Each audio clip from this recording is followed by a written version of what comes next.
Affair and relationship autopsy. I am 34, still want to be with her at 32. Why the hell can I still love her?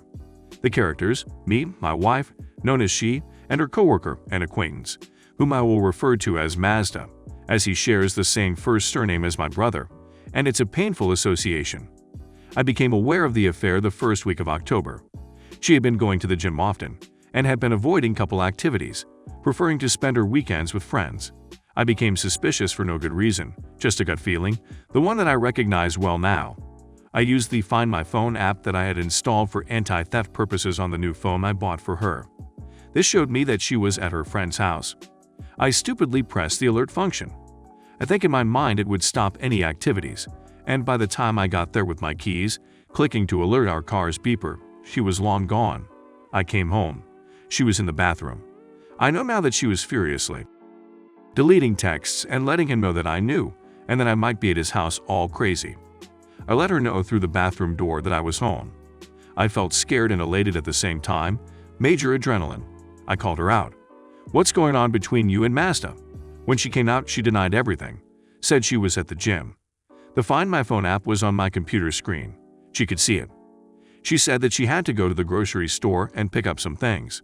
She did go there. There was a bag. I started to doubt myself. The route from the grocery store to our house was not consistent, where I located her phone. She said she was avoiding traffic lights.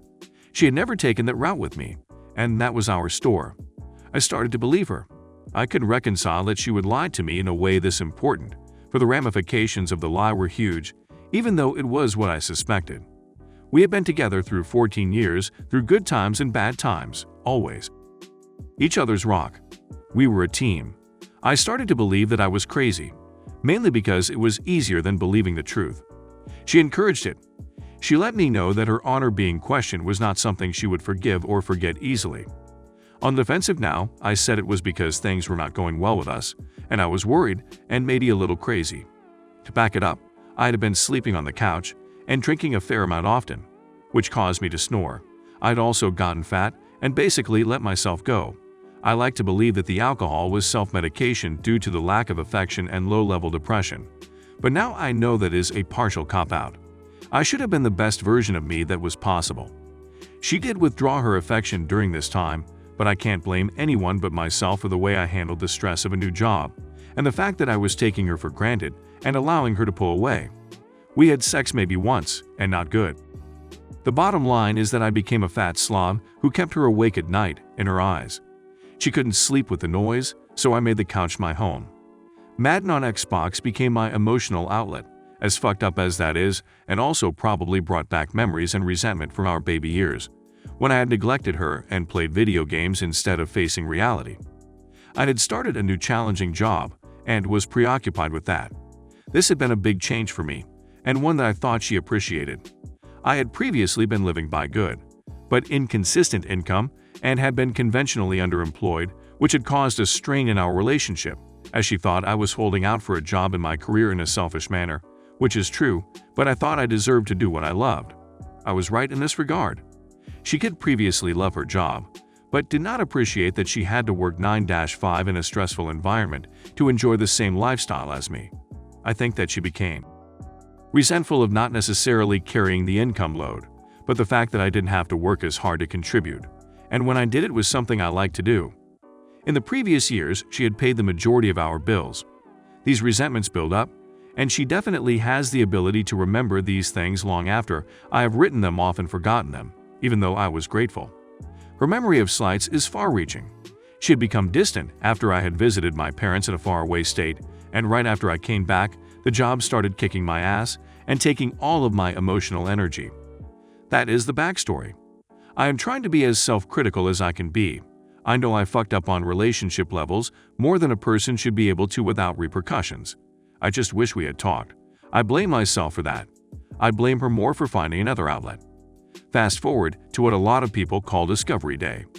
I went to bed believing that I was crazy, and that we would work on our problems, which seemed to be all mine, my mistrust and our recent distant behavior. I woke up in the night, sat straight out of bed, because I had the phrase, "The truth will set you free" in my mind. I was having a minor panic attack and went downstairs. I looked at the receipt on the thing she had bought and compared it with the time on the iPhone app. It proved that she was nowhere near her gym on the other side of town. During the time she was gone, I yelled to her as she pretended to sleep. You lied to me," I broke down as the full weight of the truth sat on my shoulders. She came downstairs as I broke down mentally. She admitted that she liked him. I threatened to leave. She let me know that she loved me, and it was a sympathy thing with Mazda.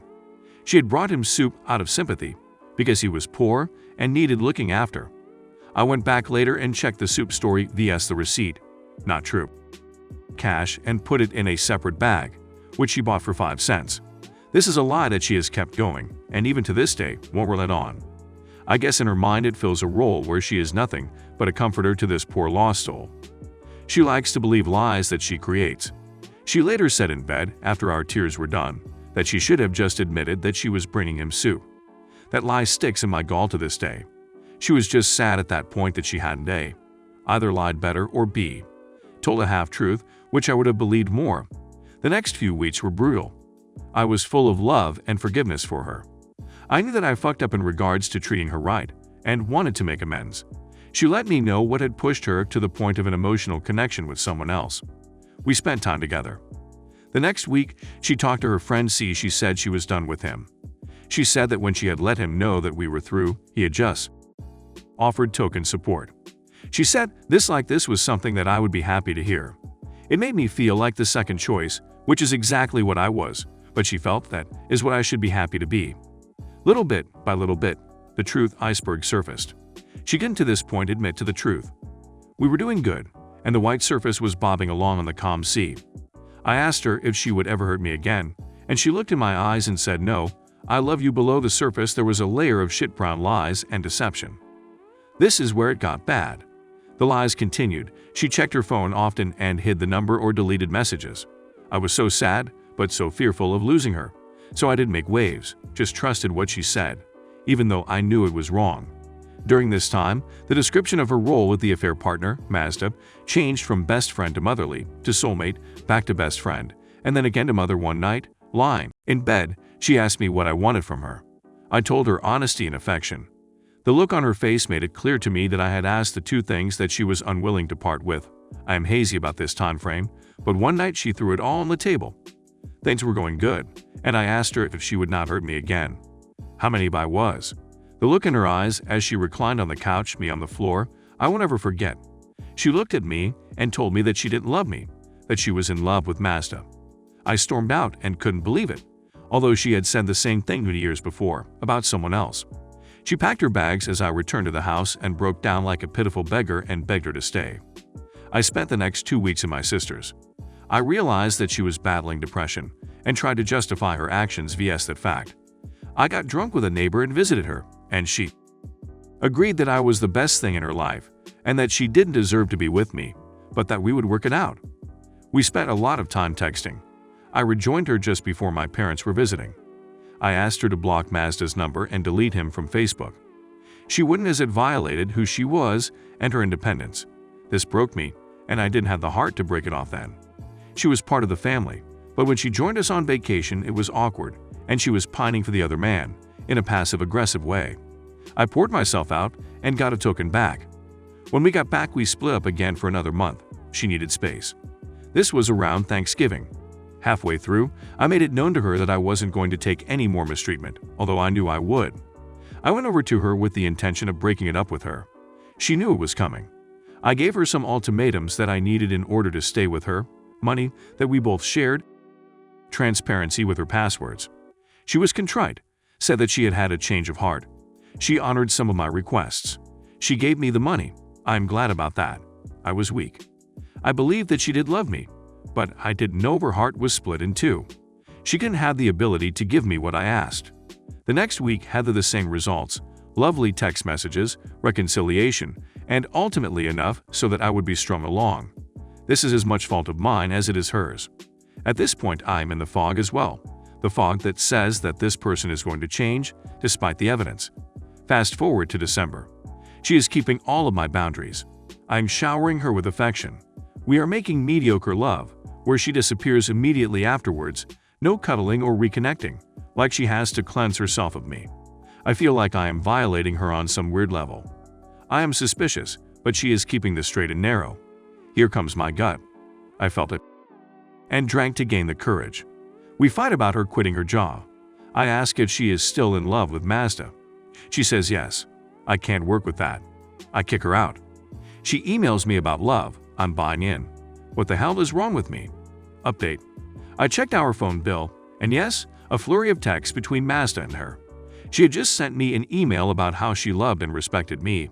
I had bought into it, because after I threw her out on the 22nd, she had made suggestions that she would work on herself, find herself and leave Mazda alone for now. I became incensed, grabbed whatever was left of hers and tossed it into the yard, letting her know via text.